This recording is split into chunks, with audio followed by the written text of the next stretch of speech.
Oke, Tribuners, Assalamualaikum warahmatullahi wabarakatuh dan selamat siang. Senantiasanya saya Hasim Arfa kembali menyapa Anda di Ngobrol Politik Ngopi. Dan pada siang hari yang berbahagia ini di hari Jumat, saya bersama dengan satu narasumber kita, Ibu cantik di sini, anggota DPRD Kabupaten Goa yang saat ini menjabat sebagai Ketua Komisi 4 DPRD Kabupaten Goa, Ibu Siti Husnia Dentalendra. Assalamualaikum, Bu. Waalaikumsalam warahmatullahi wabarakatuh. Gimana aktivitasnya hari ini? Berjalan seperti biasa, alhamdulillah lancar, sama seperti hari-hari sebelumnya. Iya, iya, iya. Tribuners, hari ini kita agak lebih fokus sedikit bagaimana Ibu Husnia Talendrang ini melirik UMKM Goa dari sudut pandangnya. Dan ada satu yang menarik, Bu. Ini sekedar pengantar ngobrol kita pada siang hari ini. Pada krisis moneter tahun 98, UMKM itu menjadi penahan ekonomi kita supaya tidak jatuh. Tapi pada krisis karena pandemi kemarin, UMKM ini juga ikut jatuh karena kita dilarang untuk bertemu. Nah, yang menarik juga karena orang-orang banyak yang kehilangan pekerjaan, banyak orang beralih jadi UMKM. Ya, betul. Nah, sebagai pengantar, bagaimana kita melihat fenomena itu? Oh iya, terima kasih. Karena saya adalah anggota DPRD Kabupaten Goa, tentunya saya lebih banyak berbicara mengenai Kabupaten Goa. Ya. Ya, betul. Karena pertama, Kabupaten Goa sendiri adalah kampung halaman. Kemudian kedua, tertarik berbicara UMKM dengan Goa yang merupakan salah satu kabupaten yang tentunya sangat luas. Kurang lebih luasnya itu 1883,32 km persegi atau kurang lebih juga sekitar 3% dari seluruh wilayah Sulawesi Selatan. Iya, iya, iya. Nah, ini membuktikan bahwa betul-betul Kabupaten Goa itu mempunyai potensi yang sangat besar. Menurut data statistik saja di tahun 2020 jumlah penduduknya itu 785.000 sekian jiwa dengan dengan jumlah desa dan kelurahan itu 167, sangat luas. Ya, sangat luas sangat sekali. luas sekali. 18 kecamatan yang ada di Kabupaten Goa. Dan terbagi. Dataran tinggi, dataran rendah. Saya sudah banyak berkeliling di Kabupaten Goa, baik dataran tinggi dan dataran rendah, banyak bertemu dengan pelaku-pelaku UMKM. Dataran tinggi, saya berbicara dataran tinggi misalnya. Di dataran tinggi banyak bertemu dengan para ibu-ibu karena rata-rata pelaku-pelaku UMKM ini adalah ibu-ibu. Ya, betul, betul. Jadi kalau berbicara dengan emak-emak itu enak sekali. Berbicara mengenai apa yang harus kami lakukan, Bu. Mengenai hasil-hasil olahan kami atau produk-produk kami yang bisa kami jual sehingga bisa dikenal di Goa sendiri atau bahkan keluar dari Kabupaten Goa. Di dataran tinggi ada pelaku UMKM dengan produk misalnya gula aren. Orang kenal di Kabupaten Goa itu. Ya, betul. Salah satu itu yang terbaik. Salah satu gula arennya atau gula merah ya. Gula merah. Dari Bili-Bili banyak, dari Bisolorok banyak, bahkan kopi juga yang di Topidi itu sangat terkenal di Kabupaten Goa sendiri dan di luar Kabupaten Goa, bahkan dipasarkan ke kabupaten-kabupaten lain. Jadi sayang kalau memang kita tidak memperhatikan UMKM yang sekarang lagi banyak muncul di masyarakat mungkin karena pengaruh kondisi pandemi dan lain sebagainya. Dataran rendah juga begitu, Pak Hasim. Jadi dataran rendah tidak kalah besar potensinya para UMKM mengembangkan produk-produknya, terlebih kepada usaha-usaha olahan makanan. Kalau dataran rendah saya lihat begitu. Meskipun banyak juga para pengrajin-pengrajin yang secara mau tidak mau mereka harus membuat produk-produk untuk dipasarkan karena kebutuhan ekonomi tadi yang pengaruh pandemi yang kita alami sekarang ini. Siap. Nah, setelah jalan panjang ini, Bu, ketemu dengan UMKM baik di dataran tinggi maupun di dataran rendah, apa sih sebenarnya keluhan mereka? Oh ya, keluhan banyak, paling enak ngobrol sama ibu-ibu. Kalau bercerita sama mereka pasti, Bu, ini gimana pasarannya, produk kami tidak kurang laku ya, gitu ya, kurang laku di pasaran. Berarti masalah marketingnya. Karena kalau berbicara mengenai produk, mereka mempunyai produk, tapi berbicara dari strategi pemasarannya masih sangat kurang. Selama ini pemerintah mempunyai perhatian kepada para pelaku UMKM itu sendiri, tetapi mungkin perlu lebih intens dan lebih khusus diberikan perhatiannya. Misalnya dalam hal pemasarannya sendiri, produk sudah ada, tetapi dalam hal ini masyarakat masih kurang mengetahui terkait mengenai promosinya. Kami harus kemanakan produk kami ini, Bu? Berarti target pasarnya, Bu, ya? Target pasarnya. Kami harus kemanakan. Tentunya untuk berbicara promosi, kita harus berbicara bentuk dari physical evidence sendiri dari produk itu. Apakah kalau kita mau laku, tentunya harus membuat sesuatu yang menarik dong. Betul. Saya sampaikan kepada ibu-ibu, Bu, seperti contohnya misalnya begini. Kemarin di dataran tinggi, produk mereka cuman bentuknya sederhana sekali. Cuman mungkin kantong plastik ya. Jadi disampaikan tolong. Bahkan di daun-daun itu biasa. Bahkan daun-daun sangat tradisional sekali. Nah, inilah yang saya kita perlu sampaikan kepada pelaku UMKM untuk lebih dikenal dan memasyarakat produk-produknya, harus lebih membuat menarik produk yang diciptakan. Packagingnya ini. Packagingnya, kemudian promosinya, bagaimana kita mempromosikan kalau packagingnya itu kurang menarik. Kemudian packaging dan promosi sudah oke, pastinya kita berbicara tentang harga. Kita bisa bersaing harga dari bentuk dan packaging yang sangat menarik itu. Kira gitu. Saya lihat juga, Bu, sekarang kan lagi ngetren ini marketing digital. Mungkin mereka juga harus paham. Ya? Mereka harus paham. Tentunya kemarin kami sudah banyak diskusi kepada pelaku-pelaku UMKM bahwa mempromosikan atau menjual hasil olahan produk masyarakat tidak melalui door to door atau dititipkan kepada tempat-tempat atau toko-toko, tapi bisa dipasarkan melalui sosial media. Saya sampaikan kepada ibu-ibu, sosial media, Bu, paling bermanfaat sekarang.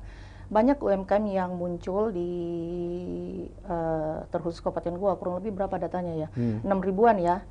UMKM 64.000. 64.000 data 2022. 2022 itu, apalagi sekarang dengan keterbukaan era teknologi yang sangat maju, anak-anak muda yang mungkin memanfaatkan apa yang ingin menghasilkan pendapatan sendiri, ya mau tidak mau mereka banyak menciptakan produk-produk yang bisa menghasilkan.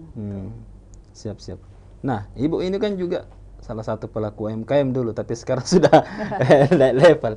Tipsnya, Bu, untuk kira-kira kepada pelaku UMKM ini supaya mereka bisa menaikkan level, menjadi anggaplah sebagai perseroan, gimana tipsnya? Masyarakat memang harus lebih paham, lebih tahu bahwa untuk menghasilkan produk itu bukan hanya sekedar menghasilkan dari hal rasa saja, tapi bentuk dan lain sebagainya. Oleh karena itu mereka harus paham juga terkait prosedur-prosedur apa yang harus mereka lakukan. Gitu, ya. Banyak memang masyarakat yang mengeluh bahwa, Bu, kami ingin lebih meningkatkan produk kami, tapi kami terbentur dengan syarat dan ketentuan-ketentuan yang harus kami penuhi. Gitu. Misalnya dari SNI-nya sendiri, BPOM-nya sendiri, itu yang kami edukasi. Kalau saya turun ke lapangan, saya sampaikan, Bu, untuk bisa dipercaya oleh konsumen, tentunya produk-produk Ibu itu harus mempunyai standar halal yang bisa diberikan kepada masyarakat supaya lebih percaya untuk membeli produk-produk yang dihasilkan. Kemudian kedua, jika semua itu bisa terpenuhi, tentunya kita bisa percaya dulu untuk meningkatkan levelnya. Apakah kita membuka usaha dagang dan lain sebagainya, naikkan levelnya lebih tinggi, dan tentunya tadi marketing mix, pastinya marketing mix harus harus diterapkan supaya produk-produk yang dihasilkan itu bisa laku di pasaran. Nah, kita cerita sedikit tuh terkait Ibu waktu itu mengembangkan distribusi beras ya sampai ke Indonesia Timur. Gimana cerita awalnya itu? Oh iya, begini. Sebenarnya saya ini lahirnya bukan dari politisi sih. Saya lahirnya itu dari pebisnis juga. Karena sama halnya dengan pelaku-pelaku UMKM yang lain, kecil-kecilan. Jadi saya ini pedagang beras. Harus tidak bisa dipungkiri bahwa saya adalah salah satu bagian dari pelaku UMKM. Saya adalah pedagang beras. Pertama melihat potensi di masyarakat. Kebetulan saya di Goa, banyak keluarga petani yang mereka terbentur di mana memasarkan gabahnya. Selama ini bertani, menanam padi, hasilnya hanya untuk dimakan, kebutuhan hidup sehari-hari. Terbentur biaya untuk misalnya sekolah anak-anaknya. Iya. Biaya sekolah anak-anaknya.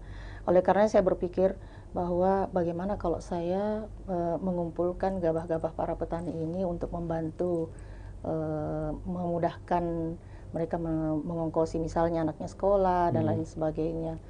Akhirnya seperti teman-teman UMKM yang lain, saya bukalah usaha dagang, kemudian membeli gabah para petani dengan harga yang tentunya menguntungkan satu sama lain, gitu. Tidak merugikan para petani itu sendiri. Karena saya memang menghindari yang namanya tengkulak.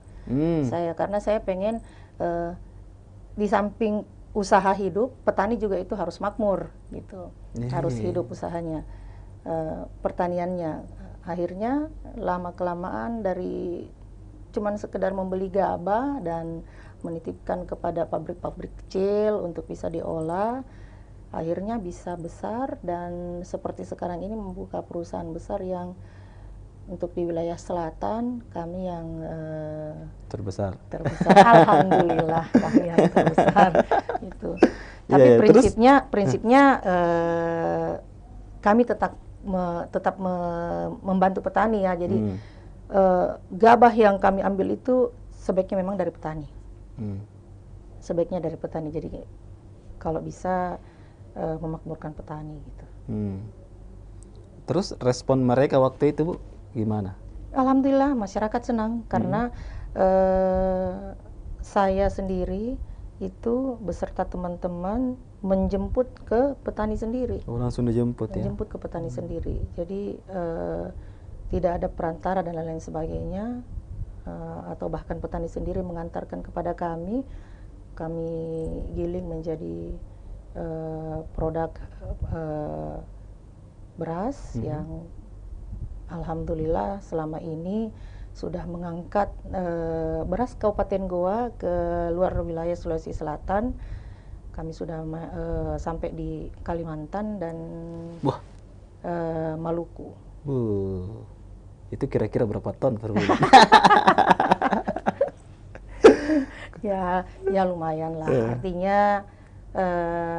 dengan kebanggaan sebagai orang Goa bahwa hasil produk saya itu memang saya lebih membesarkan Kabupaten Goa sendiri, bahwa ini adalah hasil pertanian Kabupaten Goa dengan brand-brand yang mengangkat tempat-tempat yang besar di Kabupaten Goa, misalnya Jembatan Kembar dan Lontara.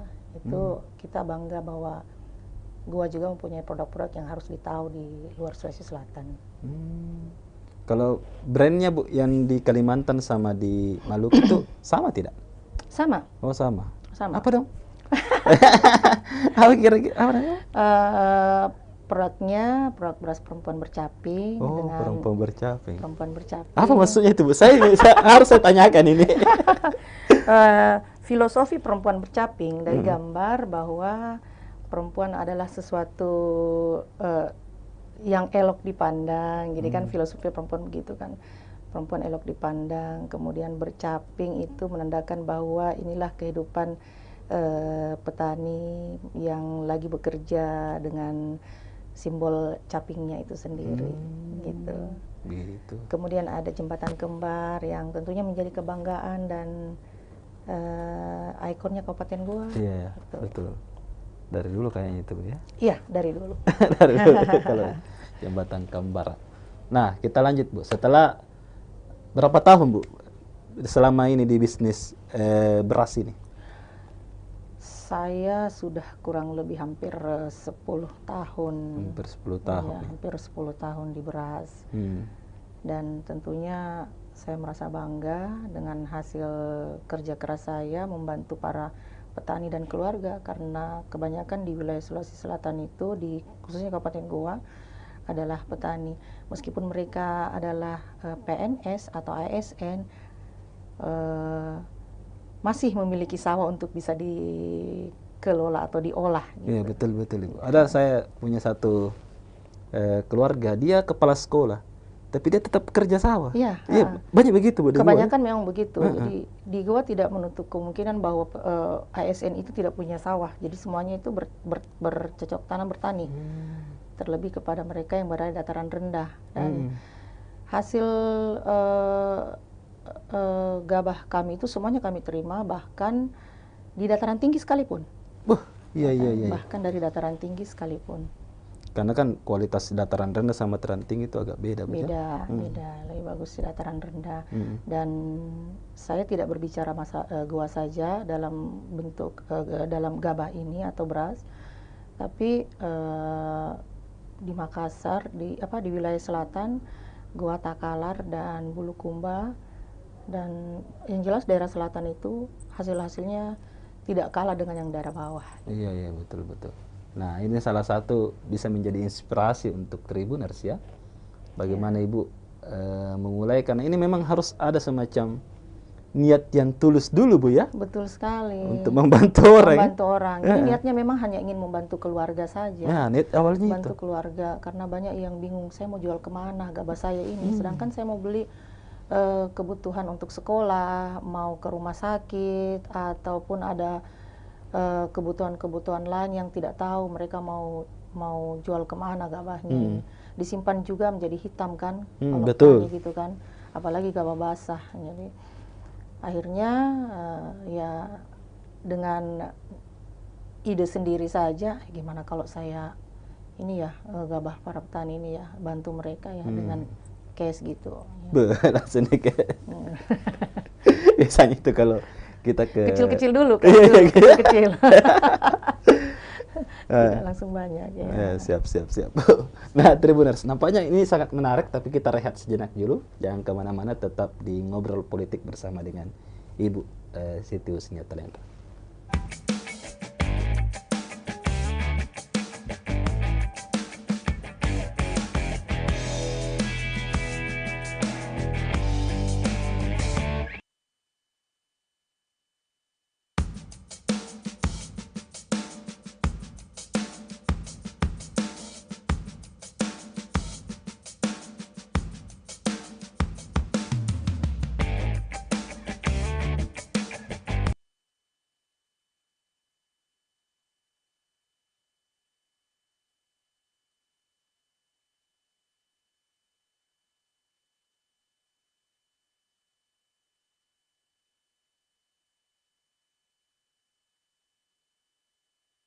Ada tenteng Malino yang merupakan khas dari kota Malino. Kemudian ada buah-buahan, ada markisa ya, ada markisa, gula merah dan lain sebagainya. Ada sayur-sayuran karena Malino ada merupakan kota yang berada di ketinggian, di mana Malino terkenal dengan penghasil buah dan sayur-sayuran. Kita belanja untuk kita bawa pulang ya. 15. Oke, tahan dulu, tahan. Oke.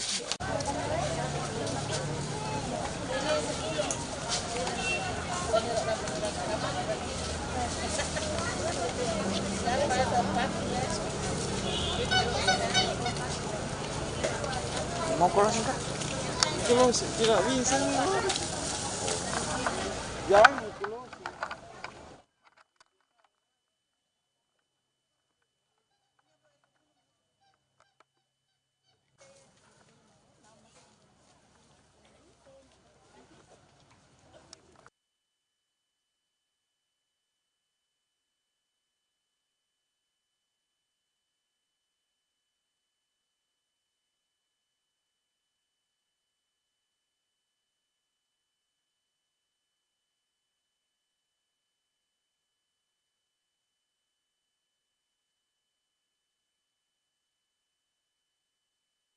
Oke, Tribuners, kita kembali lagi bersama dengan Ketua Komisi 4 DPRD Goa, Ibu Husnia Talendrang. Nah, lanjut Bu, setelah sukses nih, dianggap sukses setelah hampir 10 tahun menjadi pengusaha di bidang beras. Nah, pada tahun 2019, mengapa memutuskan untuk masuk sebagai calon legislator di DPRD Goa? Wah, luar biasa. Dan saya informasikan suaranya 12.000. Wah. Enggak lah, enggak sampai segitu. Itu level-level DPRD Sulsel sebenarnya itu. Gitu ya. Iya. Jadi gini, awal 2019 karena saya banyak berkecimpung di dunia bisnis bersama keluarga, dan tentunya kami mempunyai kedekatan emosional dengan keluarga. Banyak keluarga yang menyampaikan, yang mensupport bahwa Ananda masuk ke politik. Saya kaget, wah, kenapa saya didorong ke politik? Gitu. Tapi tidak bisa dipungkiri juga bahwa segala sesuatunya berhubungan dengan politik, termasuk bisnis itu sendiri. Jadi apa-apa kita bersinggungan dengan politik. Karena banyak sokongan atau support dan dukungan dari keluarga, saya masuk ke politik dengan alasan bahwa kami di kampung ini keterbatasan ilmu dan pendidikan. Gitu. Ananda Talendrang bisa mewakili kami selaku masyarakat di rumpun keluarga saya gitu, untuk bisa maju bertarung di politik. Maka didoronglah saya untuk maju di politik dengan harapan bahwa bisa mewakili masyarakat yang ada di kampung atau di desa saya sendiri gitu. Masuklah saya, didorong oleh keluarga, akhirnya bisa terjun sampai sekarang. Dan itu saya lakukan mulai dari bulan Agustus kalau nggak salah ya, Agustus DCS keluar, saya mulai jalan dan sosialisasi bersama keluarga-keluarga yang ada di kampung. Cuman keluarga saja yang support saya. Alhamdulillah sampai sekarang dengan suara yang 6.000. 6.000. 6.000. Alhamdulillah bisa sampai sekarang menjadi anggota DPRD Kabupaten Goa dan dipercaya menjadi Ketua Komisi 4. Nah, dalam perjalanan ini bukan dulu waktu di 2019 kan ada pasti, wah kayaknya saya tidak menang nih, lihat calon-calonnya mungkin, apalagi ada incumbent. Ya pasti. Apa yang menguatkan? Kekuatan keluarga saja. Iya. Karena alhamdulillah kami keluarga yang kompak dan komitmen. Sebenarnya sempat minder juga bahwa saya orang baru di politik. Ya, betul. Saya tidak mengerti masalah politik, dan saya adalah ilmunya beda, politik dan bisnis ilmunya beda. Iya. Ilmunya beda. Jadi saya memanfaatkan kedekatan emosional saya saja dengan keluarga dan masyarakat gitu. Jadi alhamdulillah selama ini kedekatan itu selalu saya bangun dan akhirnya bisa menambahkan suara saya dari 1 sekian akhirnya menjadi 6.000. Itu saja. Siap. Terbesar di dapilnya Bu ya? Alhamdulillah di dapil terbesar, dan kemarin di dapil memang lawan saya adalah senior saya yang itulah yang saya sampaikan bahwa agak ngeri sedap juga ya saya masuk apa tidak ini ya. Nah, setelah itu perjalanan dari anggota sekarang dipercaya sebagai Ketua Komisi 4 di tahun pertama sebagai legislator. Gimana tanggapannya teman-teman di DPR terkait itu? Ya alhamdulillah banyak support dari teman-teman, karena ini di perputaran kedua. Jadi 2019 kemarin saya satu fraksi dengan PKS, jadi PAN dan PKS kami bertukar posisi sekarang. Di tahun pertama, di 2,5 tahun pertama saya berada di posisi wakil ketua, mungkin karena ya maklumlah cukup dipahami bahwa kami partai kecil karena dengan jumlah kursi yang cuma 3. Tapi mungkin karena ya mungkin kinerja ataupun selama ini saya memberikan sumbangsi yang terbaik bagi saya, inilah yang terbaik bagi saya untuk masyarakat, dan akhirnya dipercaya sama teman-teman untuk bisa memimpin Komisi 4. Jadi suatu kesyukuran bagi saya bahwa teman-teman bisa menilai kerja-kerja kita ya di DPR itu kayak gimana. Saya dengar-dengar ada cerita menarik waktu Ibu menjadi di Komisi 4. Apa, Bu? Coba diceritain. Anda juga sih, biasa saja. Karena kan mungkin karena yang menariknya karena saya termasuk salah satu partai yang kecil karena partai gabungan. Nah itu yang menjadi yang menarik di luar bahwa bisa juga ya partai kecil bisa menjadi ketua komisi di DPRD Kabupaten Goa. Itu suatu hal yang sangat orang tunggu-tunggu, dan akhirnya alhamdulillah mungkin karena tingkat kepercayaan teman kepada kami dan bagaimana kerja-kerja kami ke bawah ke masyarakat, ya itu yang menyebabkan kami bisa terpilih menjadi ketua komisi 4. Siap, Bu. Nah, setelah kita bicara di DPR, kita masuk ke PAN dulu, Bu. Nah, di pemilu 2024 ini nampaknya PAN gua sangat getol ya ke bawah ya. Iya. Apa sebenarnya targetnya, Bu, nanti di 2024? Ya, target pasti target menang. Ya, tegas nih.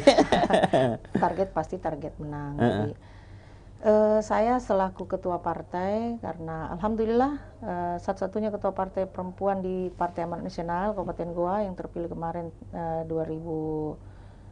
tahun lalu, 2021.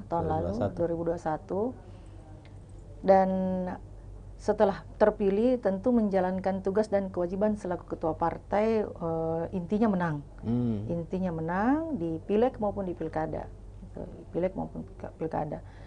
Nah, untuk menang itu saya harus bekerja lebih intens, lebih giat, lebih memberikan support kepada teman-teman yang ada di DPD, yang ada di partai khusus di Goa, bahwa kedepannya kita punya target nih.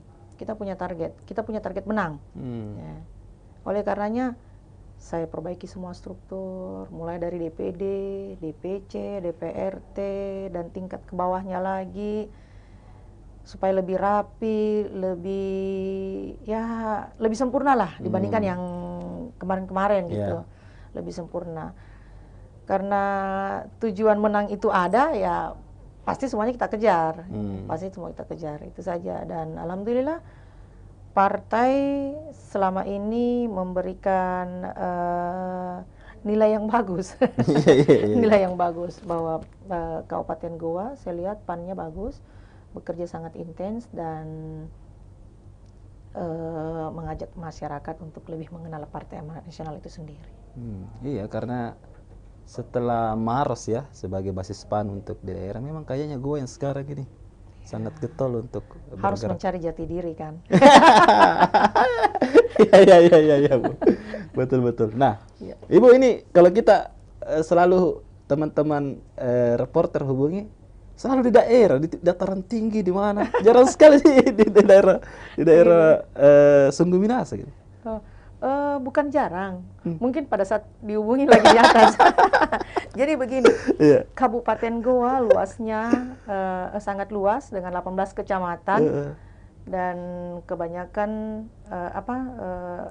saya banyak di dataran tinggi menghabiskan waktu di sana. Kenapa? Karena mungkin karena kondisinya ya, geografisnya dataran tinggi dan tidak memungkinkan untuk kita bolak-balik. Jadi saya lebih banyak memang mainnya dataran tinggi. Pertama mungkin karena dataran tinggi informasinya masih kurang, masih banyak yang tidak blank mempunyai. spot bahasa kerennya. Betul. Jadi masih kurang signal dan lain sebagainya, transportasi juga kurang lancar. Jadi memang saya selalu memotivasi teman-teman yang di DPC untuk lebih memperkenalkan PAN di masyarakat. Bandingkan kalau dataran rendah kan aksesnya mudah gitu, baik transportasi maupun komunikasi. Dataran tinggi memang kita harus membuang banyak energi ke sana, tapi insya Allah dengan hasil yang maksimal. Pantas di dataran tinggi tadi dijelaskan Ibu banyak UMKM ya. Ya, banyak sekali UMKM dataran Iya. tinggi. Jadi mulai dari kerajinan tangan, olahan makanan, dan lain sebagainya. Makanan-makanan tradisionalnya itu asik Bu ya. Makanan tradisionalnya asik. Malino apa semua. Jadi saya betah ke dataran tinggi. Iya, pantas. Betah ke sana dan betah bermalam dataran tinggi. Iya, saya dengar juga Ibu sering bermalam di rumahnya warga ya. Alhamdulillah. Iya. Jadi memang kita harus lebih, ya itu tadi intinya kedekatan emosional yang harus kita jaga, kita bangun kepada masyarakat. Bukan karena kita hanya sekedar ingin dikenal, tapi tujuan memang itu menang itu pasti ada ya. Jadi kita juga ingin masyarakat itu lebih tahu kita luar dalam gitu. Iya. Iya, karena kalau kita bermalam di rumahnya orang pasti dia tahu kita. Pasti. Luar dalam pasti. Pasti tidak, wah bagaimana Ibu, bagaimana ya. Pasti tidak tahu. Dan itu nampaknya membekas sekali. Sangat. Sangat membekas.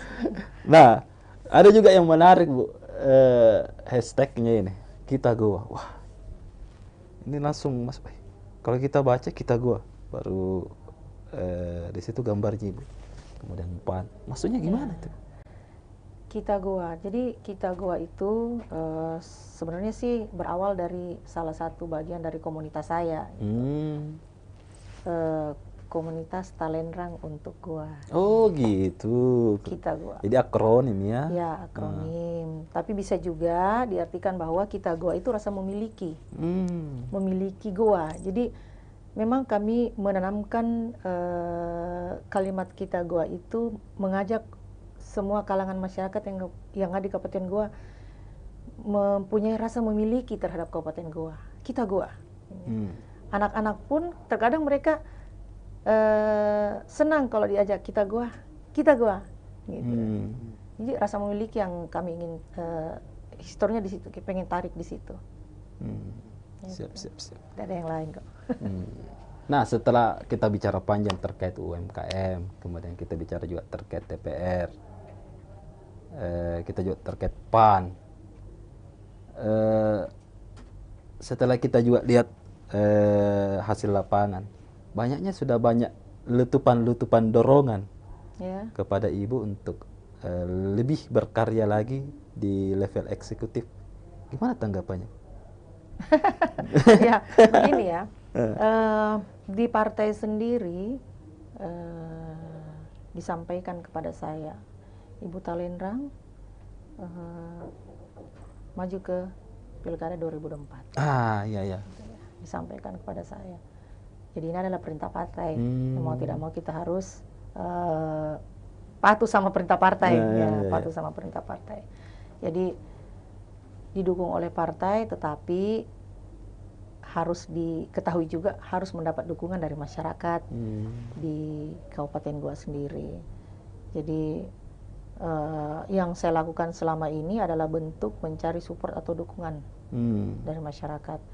Kalau itu adalah rezeki saya, alhamdulillah. Artinya usaha-usaha saya terbayarkan dengan hasil yang saya peroleh gitu. Apapun itu. Siap. Nah, the last question ini. Sebenarnya apa yang mesti ditingkatkan lagi kalau kita lihat dari aspirasi masyarakat ini di Kabupaten Goa? Banyak sekali yang perlu kita tingkatkan. Bukan berarti Goa itu buruk ya. Goa baik, cuman pembangunan di setiap saat itu pasti selalu meningkat. Jadi banyak dalam hal pendidikan, kesejahteraan dan sosial, infrastruktur, keagamaan dan lain sebagainya. Dari semua stakeholder juga harus pahami itu, bahwa di Goa ini adalah Goa adalah kota penyangga yang mau tidak mau harus mengikuti trennya Makassar. Harus mengikuti trennya Makassar, dan kita setiap saat pasti akan berubah. Tingkat kemajuan masyarakat, keinginan masyarakat juga meningkat. Tentunya apa yang diinginkan sekarang juga bertambah. Jadi pendidikan harus getol. Kita masih banyak yang perlu kita tambahkan gitu. kesejahteraan dan infrastruktur juga demikian. Iya, iya, apalagi kan memang Goa ini memang jadi kota penyangga dan paling dekat dengan Makassar. Paling dekat dengan Makassar. Dan hampir berapa persen orang Makassar tinggal di Goa ya? Ya, Nah, itu. orang Makassar banyak yang tinggal di Goa gitu. Jadi inilah salah satu bentuk bagaimana pemerintah harus memperhatikan itu. Jadi Goa itu di siang hari penduduknya bertambah, di malam hari terbalik, malam hari bertambah, di siang harinya berkurang.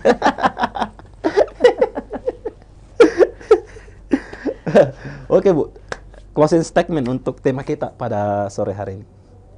Ya, intinya marilah bekerja bersama-sama, membangun silaturahmi, menjadikan usaha-usaha kecil menjadi usaha-usaha yang besar, bisa meningkatkan ekonomi keluarga dan tentunya pendapatan bagi daerah sendiri. Siap. Nah, Tribuners, itu tadi perbincangan saya kurang lebih 1 jam bersama dengan Ibu Husnia Talenrang, Ketua PAN Goa sekaligus Ketua Komisi 4 DPRD Goa. Senang rasanya Bu, terima kasih sudah bergabung bersama kami. Terima kasih. Dan Tribuners pasti juga senang karena baru kali ini Ibu bisa bergabung bersama kami di... Terima kasih Tribuners.